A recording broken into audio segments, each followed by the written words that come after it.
All right. Episode 713 of Lucas Tigers and Bronzo My, the Fractional Report brought to you by Collectable before opening bell, a month and a week before National. So, to our sponsors, to our audience, Dad Bod, you don't have a Dad Bod, man. You've been doing the right things. You've been walking, you've been training. It's cool to see how there's a trickle down effect. When you start, doing the right habits, people follow. And maybe that's kind of the theme of today, with National a month and a week away, who can you recruit to the show? Who's a sports fan, but, maybe they collected as a kid, but hasn't in a while? There's an opportunity to kind of bring people that are adjacent to the hobby to National. I think they'll have an amazing time. If you're looking for things to do, we might have an event for you guys. So a month and a week away, DM us if you're on the fence. We'd love to see all of you guys there, meet some people we haven't met. Reunite with people we've met last year. So very much looking forward to it. And we have an awesome episode for you today for Collectable on the Fractional Report. So for me, I've seen a lot of market volatility. I'm curious what you think about that, but I'll pass it to you. Anything you were talking a little bit offline about quality of assets and how eye appeal matters and, No, 100%, 100%. So I mean, we're doing the Fractional Report by Collectable, before the opening bell. But this is an episode where if I were to title it, it would be more than meets the eye appeal, right? Like that's kind of like my little fun little working title, because we've had some recent comps and we've seen in the market now that eye appeal really matters, especially on certain vintage cards. Like a 4 is not a 4, a 5 is not every 5, and every 6 is not the same. Sometimes you see people paying more for 4s than for 6s, and I think that's gonna, as we parse through some of this data, it's actually going to be pretty important. That eye appeal is now something that people are focusing on so much and actually paying more for. From what I've seen, the demo of the market, I always think back to your Trae Young scenario. Remember that? I think volatility is cool, by the way. I'm a big fan of today, Bitcoin and ETH is up 8-10%. I don't know if you saw that. Yep. I love volatility. So a volatile time in cards was this August 2020 when you were selling the Trae Young for 3,500, Trae Young Silver Prism PSA 10? Yeah, it was the lead up into the season, right before the season. Yep. Lead up to the season. And people weren't choosy at all then. People were just scared to miss the boat because if they didn't buy it today, tomorrow it was the price was up 15-20% more. That's right. But in a market like this, it really is a collector's market in the sense of I want to get the card I want, the specific card I want, the one that I love, the one that's perfectly centered. So it makes total sense to me that people would be more like snipers versus kind of FOMOing into different cards. I think it's a great point, right? I mean, you combine the fact that, like you say, it's more of a buyer's market now. People can be choosier with their money. They're able to select which ones they are. An additional layer on top of that is there are more cards coming available because people are trying to sell, people are trying to take advantage, people are trying to maybe get a little more liquidity. So you see more Jackie Robinson rookie cards, you see more of these cards, and people are able to say, okay, well, if there's 4 or 5 of them on the market or another one's coming up next month, I'm going to wait for the one that has that eye appeal designation. And guys, just in case anybody listening for the first time or is not familiar, eye appeal designation, what we're talking about, because I'm gonna mention a lot of the PWCC auction that just ended on Thursday, because that's the most recent comps, and there were a lot of them in that auction for collectible assets. You take a look at the card, and they will give a letter designation for eye appeal, saying that the card is top 5, top 15, top 30% from an eye appeal. Like the looks of the card, it looks better than 95% of the rest of the cards, 85%, 70%. Usually it's a card, especially with vintage, that has good centering, good registration. The corners can be a little bit off if the centering's better. You know what I mean? Like you could have 2 6s next to each other. 1 6 has great corners, but it's really off center, right to left and top to bottom. The 6 next to it might have a little softer corners, but it's centered. That 6 that's centered. Can I make also an ask? I don't even know if this is an ask. Yeah. You guys out there that listen are way smarter than you give yourselves credit for in a lot of ways. You don't necessarily need an eye appeal designation for you to use your own best judgment on what looks good. You know what I mean? It's important to remember that yes, there's graders and there's trade professionals, and PWCC sees a lot of cards, but like the people out there that listen, I think we don't even give them enough credit sometimes. They see cards all the time. They know a card. Like, here's a beautiful example. So this is a modern card cage. Mm-hmm. Really nice card. Ken Griffey, Atomic Refractor. Yep. Bowman's best. Bowman's best. This looks way better than a 7. So it doesn't just apply to the old vintage cards that are centered. This has a few dings on the corners, but other than that, just a beautiful card. There's nothing I see wrong with it. And it applies as much to like the mantle, those do eye appeal. I think modern also matters. The patch matters, that kind 100%. of stuff. I think, we've done this a couple of times, right? Where we've talked about like, Collectable having assets, and then the one that's sold is a, don't get crazy because, you got to read beyond the title. The title is, hey, this card sold for this much, but the one on Collectable might not be as nice a looking. Well, you know what I mean? But you can reverse engineer that. And what I mean by that is, the majority of people who are, investing in this stuff, they don't take that second look. They just read the title, right? And when that happens, you see sort of like an overreaction. An 8 is still an 8 when you just look at the title. You don't look deep. Let me give you an example, right? Let me give you like the one of the better examples I can come up with, right? I want you to pull up for me if you can the 57 Topps Mickey Mantle PSA 8.5, and let's see what it's trading at on Collectable, if you don't mind.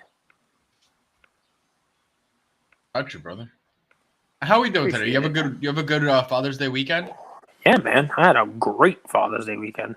It was nice. I had a little steak here for dinner. A little steak and salad. I don't want to skimp on the salad. You gotta eat a little healthy as well. You gotta throw some salad on top of the red meat. That's the way it works. So this is a really nice card. I mean, it's a really nice card. And you take a look at it, you see it's 8.5. Really great centering, the whole 9 yards.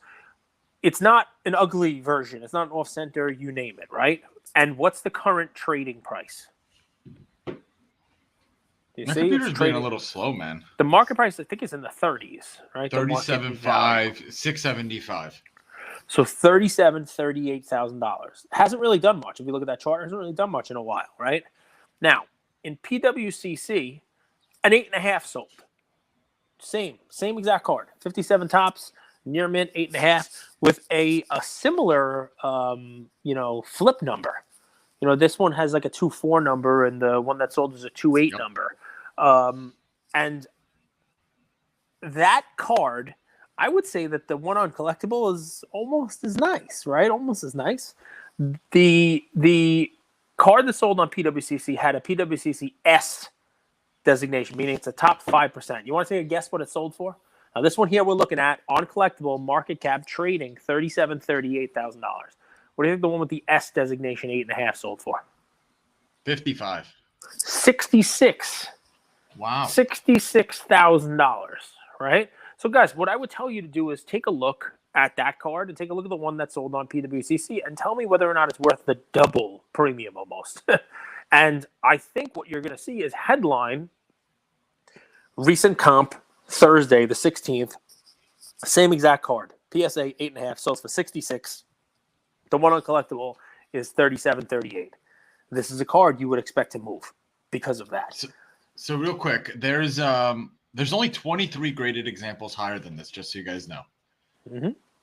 Yep. So the designation, that eye appeal designation, is PWCC's way of saying maybe this is the 24th best copy out there. Because it's top 5%. This is the best one. It should have been a 9, or it's as close to a 9 as you're going to get. So if you can't afford the 6 figures for the 9, this is the next best thing. Somebody bought that and obviously paid 66. Top line, that's a huge difference. Do us a favor and do the exact same thing for the 79 O-Pee-Chee Gretzky card that I love so much. That card is a card that varies in condition even within a grade so much. You, my friend, are 100% correct. What's the word you use when it's like how crisp the coloring of the card is? Registration. Like at the DMV, you register your license. I don't get the word. How the card registers. It's a registration of the card. So this one here is currently The difference trading, between tops and OPG is kind of crazy, but we could talk about that a different time. Yeah, well, and only really on this card. But Yeah. they're rare. The OPG ones are rare. But look, it's a Canadian sport. It's a Canadian player. It's a Canadian team. The current market price, trading price for this card is $107,200, down 6% last week. Now, again, take a look at the different pictures. You name it, but an eye appeal rating of E, which is top 15% for PWCC, sold on Thursday. Same card, mint 9, same exact deal. I will tell you just right off the bat, this is one of the nicer copies I've ever seen. The one that sold on PWCC. It doesn't have any white on the edge. A lot of these have a little white on the edge. It's not perfect, but definitely a nice copy. You want to guess what it sold for? Remember, the current trading price for Collectable was $107,200, and I'm pretty sure one sold on Alt the week before for just under $100. So that should give you kind of a range, like 97, 98. One sold on Alt. A really nice copy at 9. Very nice 9. 119. 156. Okay, now, so guys, two different things here, right? I don't think there's a huge difference between the condition of the Collectable Mantle 8.5 and the one that sold for PWCC, even though that one had an S designation. I think the one on Collectable is very nice. So I anticipate that, especially with a huge gap like that, to move. The Gretzky, everyone's aware of the condition sensitivity and those 9s, but that's a big difference. That card is selling for, almost 50% more than what the trading price is on Collectibles. So if this one were to move up, I would not be surprised. Mostly because that is the title is going to be card sells for $156,000. That is trading, same exact card is trading for $107 on Collectible. Interesting stuff, right? I'm gonna ask you to pull up one other card. And this is Easy. this is a gorgeous card. The 52 Topps Jackie Robinson. Right? Let me tell you guys, Jackie Robinson appreciated more since COVID than almost any other player. When Vintage was there, it was always Mantle, Mays. Robinson was not, mentioned in the same breath. And he's really made up a lot of ground. And if you were to look at like the pop reports on these, there's a Jackie Robinson 52 Topps 8.5 is what is trading on Collectible. See that card?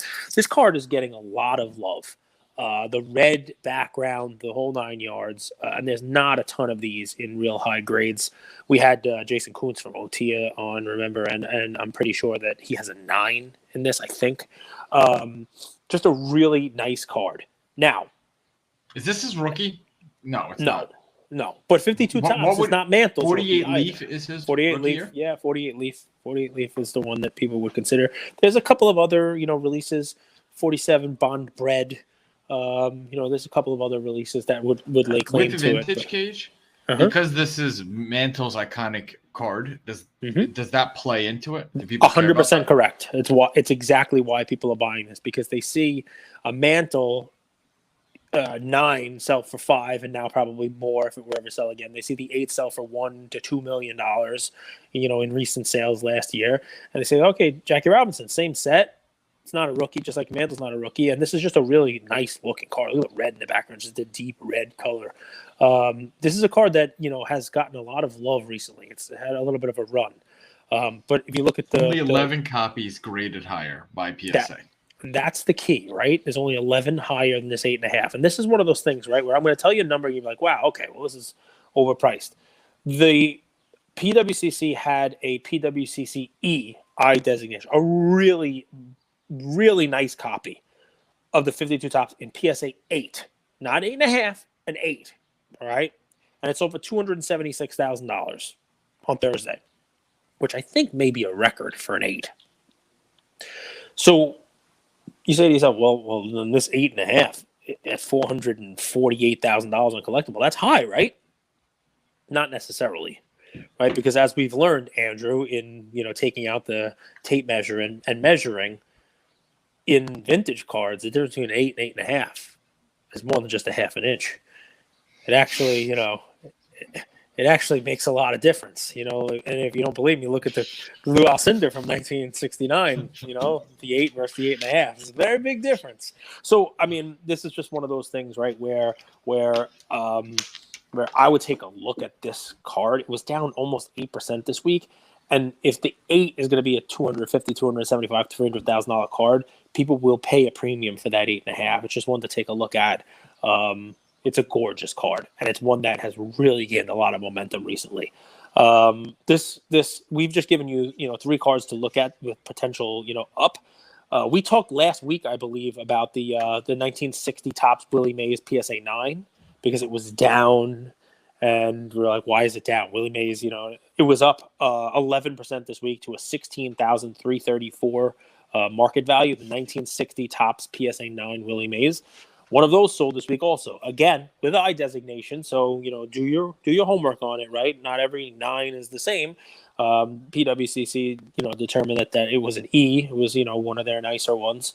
And that sold for $18,000. So even with the run up this week of almost, 11 and change percent, the current trading price of $16,334 is still below what that card sold for in PWCC. Not the case with everything. There is a 51 Bowman Willie Mays rookie PSA 7 on Collectable, currently trading at almost $63,000. One of those sold for $50,400. So one to be mindful of if you're holding that card. The most recent comp on PWCC on Thursday in their premier auction did sell for approximately 20% lower than what the current trading price is. Couple of ones, you don't have to pull up the stuff, but just we talk about these every week. So when the comps come up there, I want to make sure you know about them. The Bird Dr. J Magic 80 Topps rookie in PSA 9. And we talked about that a bunch of times because it was sitting at 30, 28. Now it's sitting at 23,661. One of those with an A designation sold for 20,400. So that's actually, right in the wheelhouse of what it's trading at.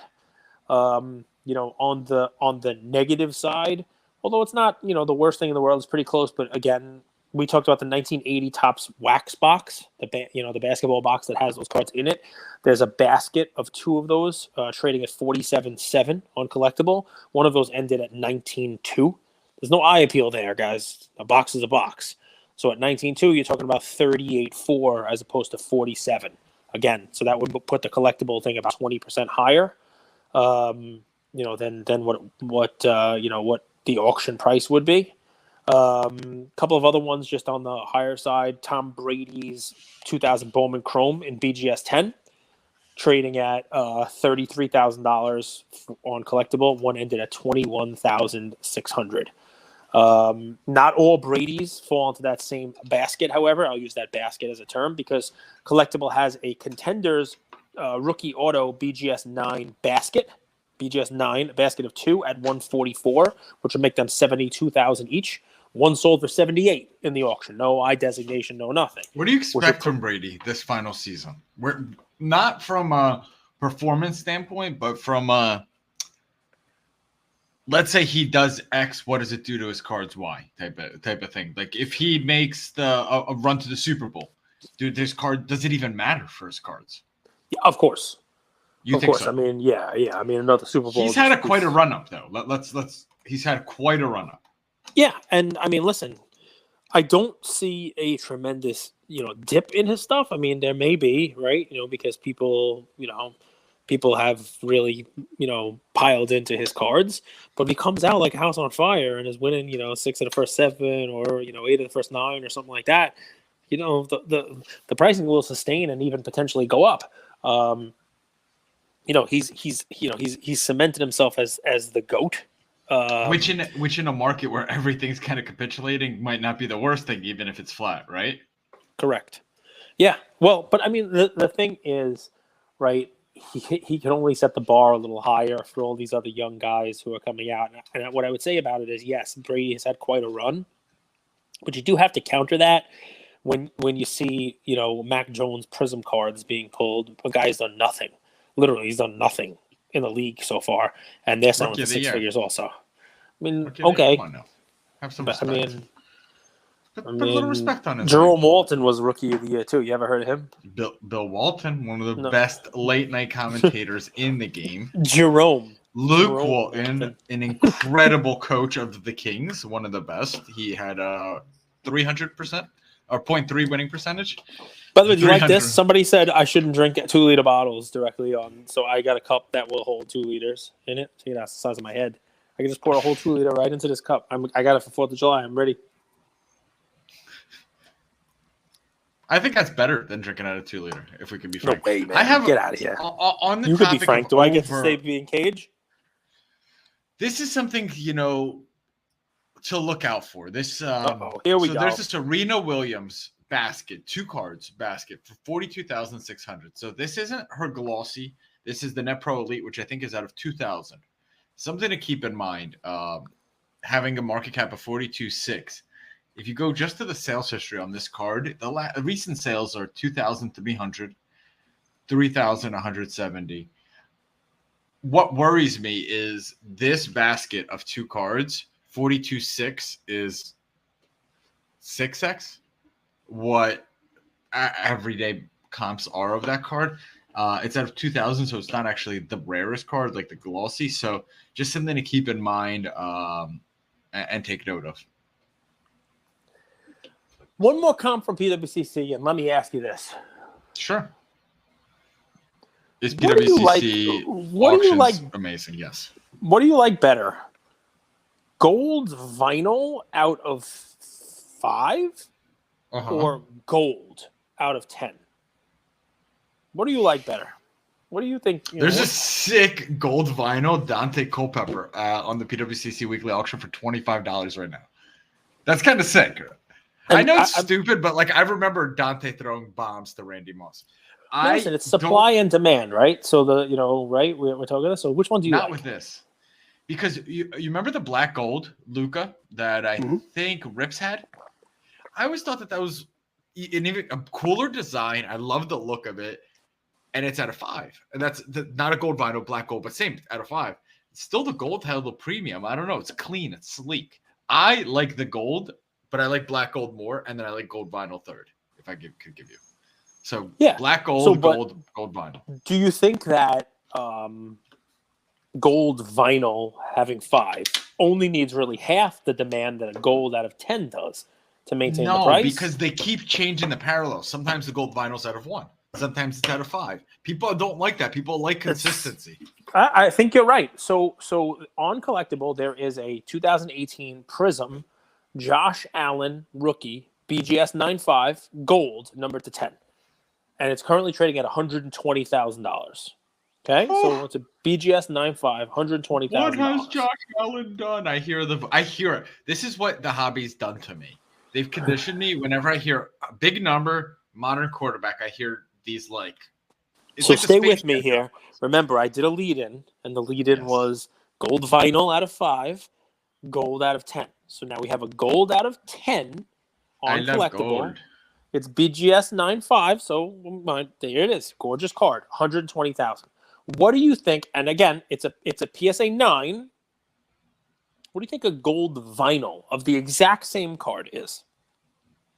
This is back to that measuring stick you were talking about. So I think a gold vinyl PSA 9 should be $90,000. Okay, so one sold on PWCC's Premiere for $72,000. So it's just another data point, guys. It's not the same card, and as Andrew and I have just shown you here, opinions kind of vary here. Do you want the gold vinyl that's out of 5, or do you want the gold that's out of 10? I think I would agree with People Andrew. like the gold. People like the gold, and I agree with you entirely. Think about the people who own the gold too. It's young, new money. There's the Arizona Diamondbacks owners who has the Mantle 10. You never see it out in public. That's his art. But then you have these shiny golds, kabooms. People like to show those off. It's a bit of with this new money, right? Think about it. You're 35, 40 years old. You want to show off. Yeah, you've become successful, and this in our space is a way to do it. So, what if I gave you the opportunity to have? I don't want the Jimmy Fox bat. Stop selling me the Jimmy Fox bat. I don't want it. One of these. You ready? Go ahead. We can talk about Jimmy Fox in a second. I will put in this hand Josh Allen gold out of 10. Yes. In this hand, the Josh Allen gold vinyl out of 5. And I throw $50,000 in cash on top of it. Which one do you take? In dollar bills? I could do it in Bitcoin if you like. I hear it's going down like really, really fast. So by the way, I want the vinyl. I want the vinyl. So no, I want the gold. Yeah, so this is why we do this. That's the decision because right now 72 and 120. Screw There's it. almost a. I'm getting both. You could buy some of the Jimmy Fox bat. That's the deal. You can buy some of the Jimmy Fox bat. So guys, that's the analysis that's being done now, right? Do you pay that kind of a premium for the card out of 10? Interesting stuff.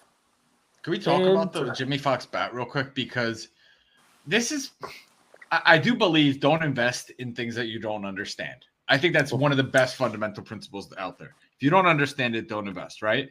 Yep. But let me just put Jimmy Fox aside because I actually looked him up and he was he's one of the home run leaders. I think he had 60 home runs in a season.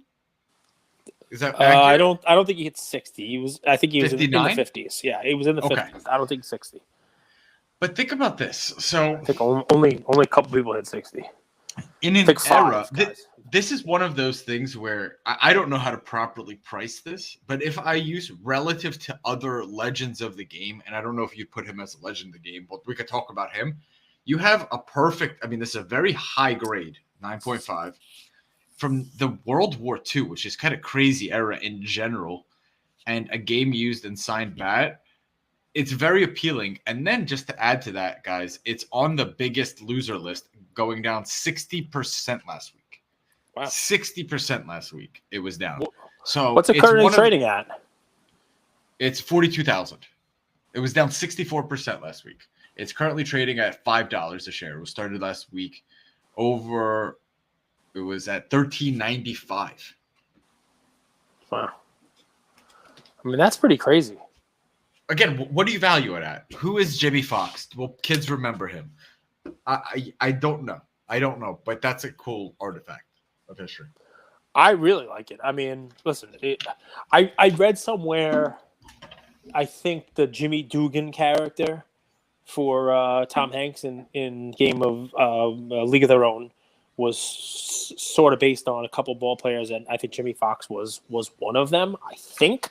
I'm not again not 100% sure, but member of the 500 home run club. I know that for a fact. I don't know if 50 or whatever it is that he hit, but I mean like he was just a masher. I think he's top 10 in RBIs all time. Not 100% sure, but clearly Hall of Famer. Played for the Athletics, played for the Red Sox, played for a bunch 58 home runs, 169 RBIs in 1932. I mean. It's tough. It's tough. I'm curious. Do you guys know Jimmy Fox? Do you remember him? Let us know in the comments.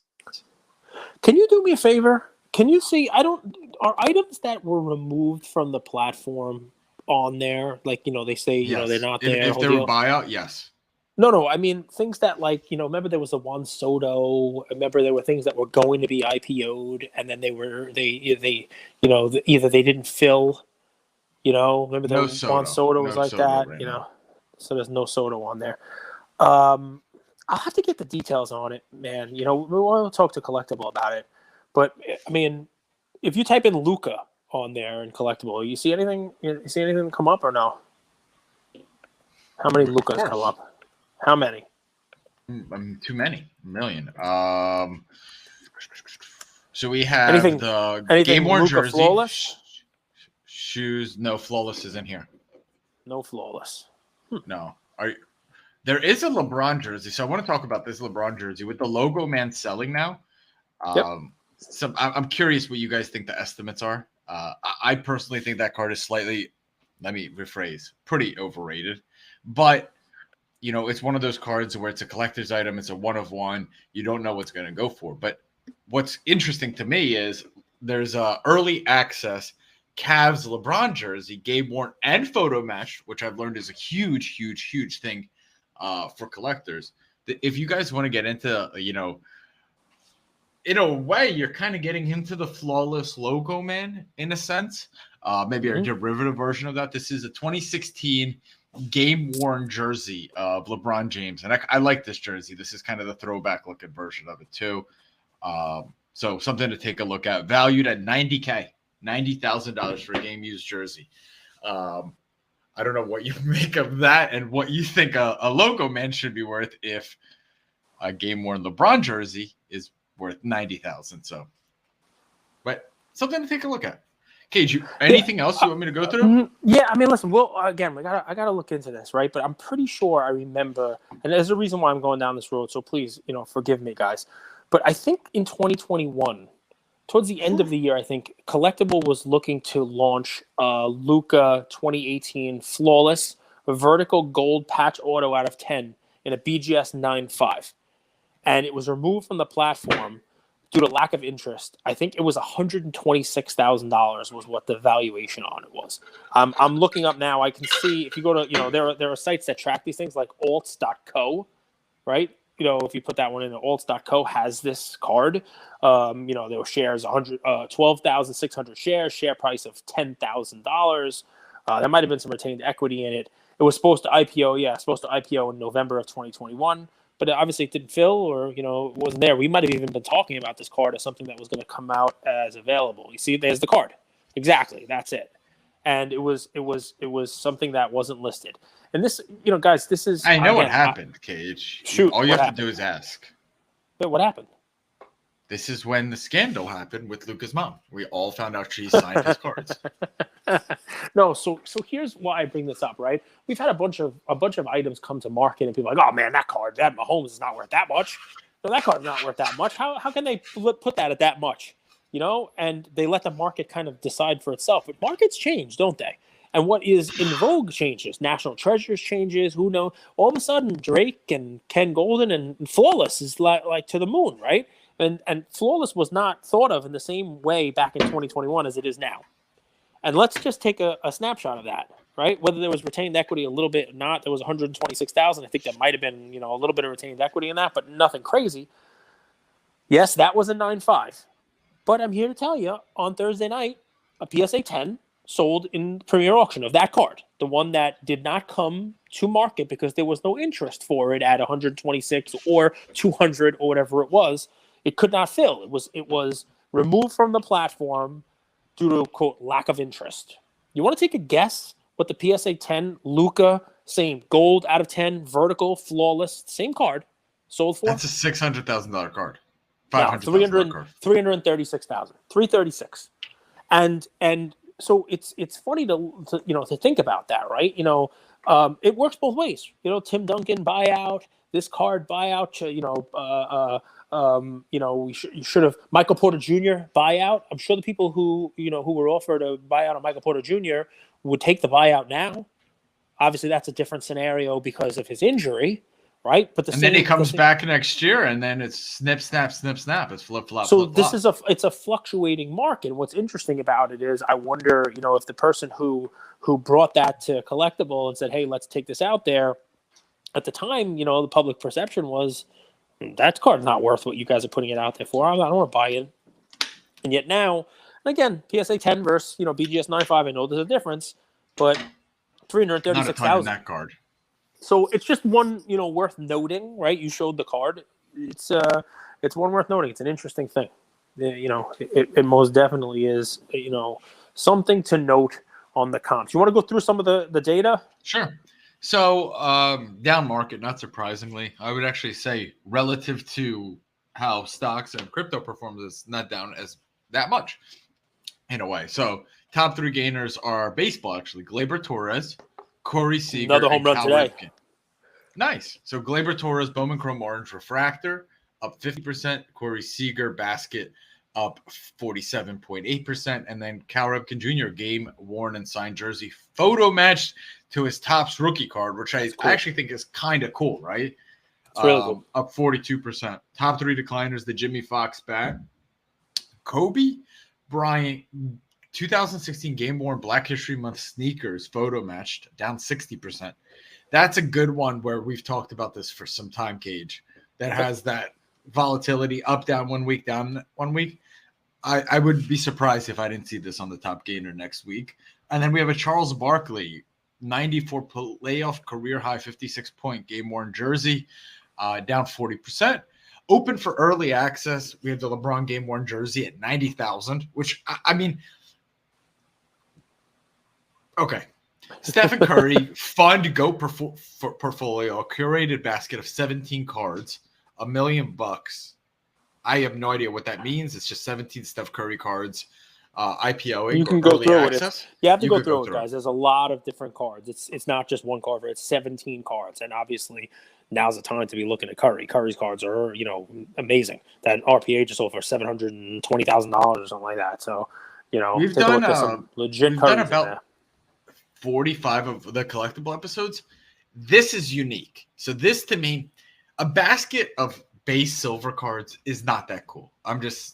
But this is interesting because this gives you this is truly a mutual fund. This is the closest thing to a mutual fund of Curry assets. So do you want me to go through them or should we wrap? You can? No, we don't. I'll have go to through wrap. them pretty quickly. 100%. I'll go through them pretty quickly. So we have the Curry Exquisite.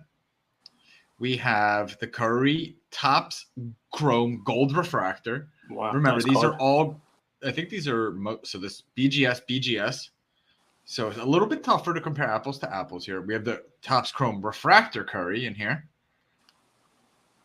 We have a 2009 Playoff Contenders PSA 10. Really nice looking card. We have Crown Royal.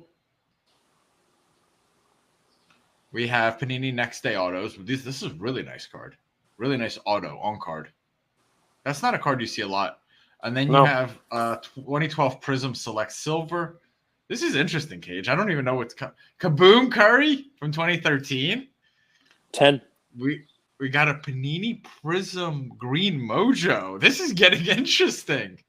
We've got the Red Pulsar.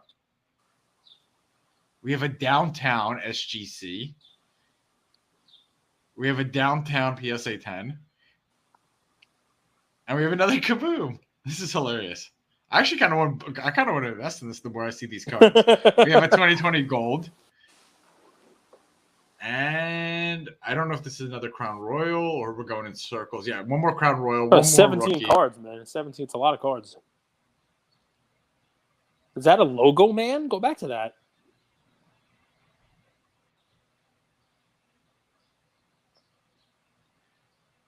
Yeah, it's the 2010 National Treasure signature patch NBA logo. So it's an interesting card where it's a logo, man, and Curry signs like the jersey, I guess, of it.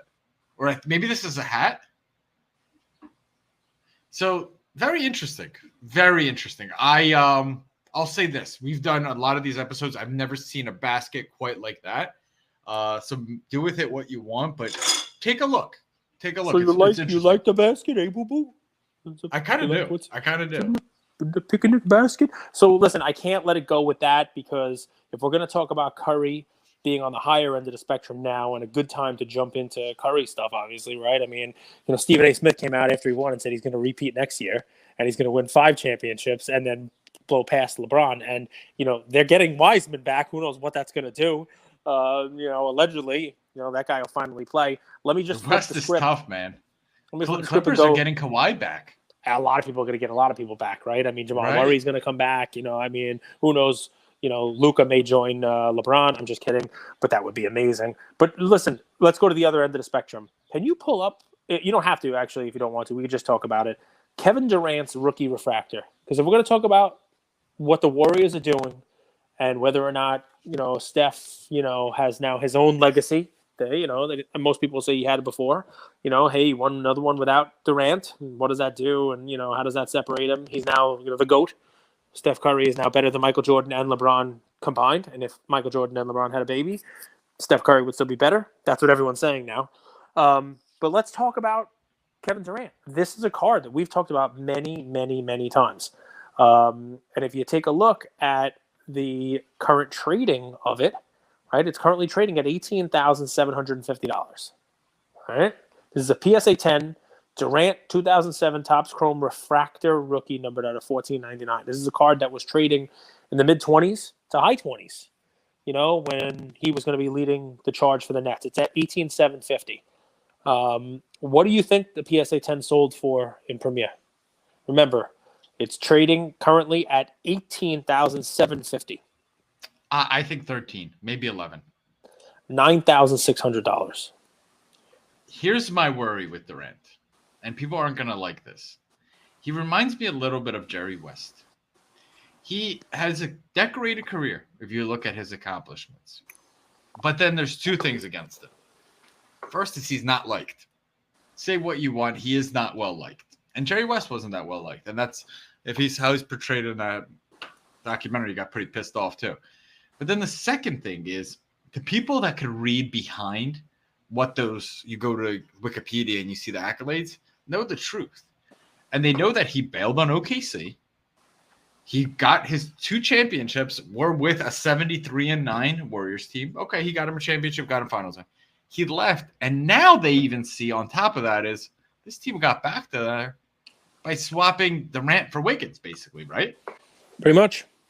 And his legacy is already tainted because the Warriors beat the Oklahoma City Thunder, and he went there. So it was already tainted. But you could make up for that.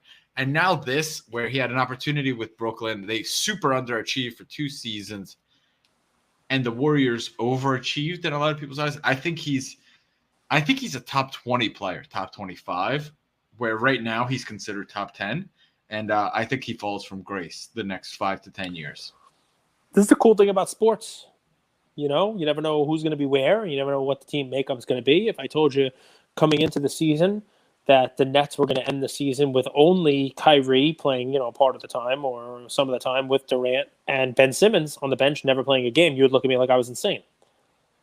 With Harden no longer on the team. With these guys, it's always something, though, dude. There's always going to be another excuse. I love that Curry last year had a great year, but, basically missed the playoffs. When there's 20 teams making the playoffs and you're the 20th team, you basically missed the playoffs. And now he is the greatest player of all time. There was sort of like, when Kobe won ring number 5, all of a sudden the talk was, has he surpassed Michael Jordan? People forget about this stuff, right? And things settle back down to earth. And I think Curry will settle back down to earth, but I think that the flip side is true. I'm not a Durant lover. I don't have a lot of Durant. I might not even have any Durant cards. But this, So do you think of Durant, like you push down like the blow up, like you're in the pool, you push it. Do you think he comes back up to earth? Well, I think that a $9,600 price is an overreaction. That said, if I were holding, so do you. If you thought it was sell for $13,000, $9,600 is still 50% less than what you thought it was going to be. So, but here's the headline. I wouldn't touch it with a 10-foot pole. The people who have it on Collectable are sitting with it at double the price of what the most recent comp is. So that's the action on that is if you're holding that, I would think it's going to see some downward pressure for a myriad of reasons, including that recent comp, which is basically selling at half the price of what it's currently trading at. There's your deal. Lots of fun. We got some fun stuff coming up, right? You want to talk about some of the things that are coming up on IPO? Sure. I thought you were talking about a consignment show or whatnot because I'm. No, you could talk about that too, man. Listen, guys. By the way, Andrew, fun. Every day, 5:00 every day, you basically get a free bonus episode because I'm kind of making fun. It's a lot of fun. I'm talking, and Andrew's like, "Shut up and let people bid." I'm distracting people with my stories and my stupidity, and people are stealing cards. It's amazing. There's giveaways, and listen. So like, we're consigning cards and we're curating cards. So like, some of these are things I buy on PWCC. I'm not trying to buy base cards. Like, you're not gonna see like bases and silvers. You're going to see cool cards like this Griffey, this LeBron. So what's fun about the show is I like that. And Fuego. Like, none of these are really more than $100 cards. And you're not going to break a bank. And it's fun. You support us. We appreciate it. So please, if you have nothing to do, 5 p.m. Eastern, Monday through Friday, just jump on Whatnot, Luca Nation, follow us there and have some fun. IPOs. So 1949, Jackie Robinson. What is this? Is this a card? Or back? The Robinson PSA DNA 8 auto? Yeah. 49 Bowman. It's a card. Yeah, 49 Bowman. Are you sure? Yeah, it's 49 Bowman. That's autographed. Oh, and he signed the card. Cage would never buy this. Yuck. No, I mean the card. I would buy this one because it's not taking a PSA 9 museum piece and signing it. It's okay. The card's not in the greatest condition. Can I tell you the one that I'm looking at? Sure. It starts on Tuesday. Early access in the app. If you are a Red Sox fan, this is one of those cool ones. You know what I mean? Like, if you're, have anything to do with, Red Sox history, you name it. I mean, this is an amazing piece, right? You pull up this Carlton Fisk. Well, you're looking at the Jackie Robinson. It's a pretty cool auto. It's a cool thing. It's only 23% remaining in that in the IPO. But I'm talking about the early access. Carlton Fisk waves it fair. You're not even a huge baseball fan, but you have to know him going down first base and he's waving the ball fair as he hits it just to make you see. There's a picture of it right there up on the screen. Waves a fair home run ball from Game 6, I believe, of the 1975 World Series, becoming available. I talk about like a one-of-a-kind, museum piece. This is a really cool thing. You're going to play a MLB Network? There you go. Harold Reynolds talking about it. I said the wrong. Yeah, look, he hits it left field. Is it going to hook foul? Is it going to stay? And yeah, everybody's doing it. Everybody's doing this. Look at him. Now watch him. Stay fair. Stay fair. It's like a really cool, piece of baseball history there. It's like, stay fair. That's the ball. That's pretty cool. Pretty cool stuff. Costa has a card shop in Fenway Park? Smart. That is also cool. All right, that's another episode. Any final words before we wrap? Yeah. Stay classy, San Diego. Peace. So thank you all for listening to another episode of Lucas, Tigers, and Bronzo Mai. I wanted to tell you about a new service that we have starting as of today, and I'm really, really excited to bring it to you guys. So as a part of our partnership with SGC, we got 50 free submissions every single month, and many of you have taken advantage of that. And it's amazing that we could have the opportunity to 650 episodes, 675 episodes in, to go ahead and give back to our community.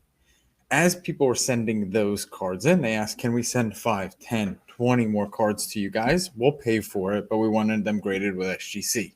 You guys know SGC is turning cards around in 13 to 14 business days, have incredible customer service, and their secondary market values are going up day after day after day. And that's exciting for the hobby and exciting for the grading landscape. So we didn't want to just rush into it. We wanted to do it right. And what we did was I relocated here to Boca Raton, Florida. I opened up a P.O. box maybe 5 minutes away from SGC, and I will be hand delivering and hand picking up the cards. So you don't have to worry about anyone else touching your cards. It will be me, and I will update you every step of the way. So here's how it's going to work. I'm going to personally pick up the cards from a P.O. box, prep them, new card saver, new penny sleeve, and deliver them to SGC every single Tuesday. Why Tuesday? Well, it lets the stragglers over the weekend come back through on Monday and gives me a day to prep, and it basically gives SGC the entire week to work on grading those cards. Once your cards pop, only then at the end of the process will you be paying for the service. It's $25 per card, simple as that, and the turnaround times have never been faster. We're hearing right now 13, 14, less than 20 business days. So there it is. 9170 Glades Road, number 135 is the P.O. Box in Boca Raton, Florida, 33434. 9170 Glades Road, number 135, Boca Raton, Florida, 33434. Of course, you could shoot me an email or shoot me a text anytime, and I'm always available. Many of you already have my email. It's iamandrewgoldberg@gmail.com. or my cell phone number, 215-519-9154. Reach out with any questions. I could walk you through the process. I've hopped on the call with quite a few of you, and I'm happy to do that. Love you, Luca Nation.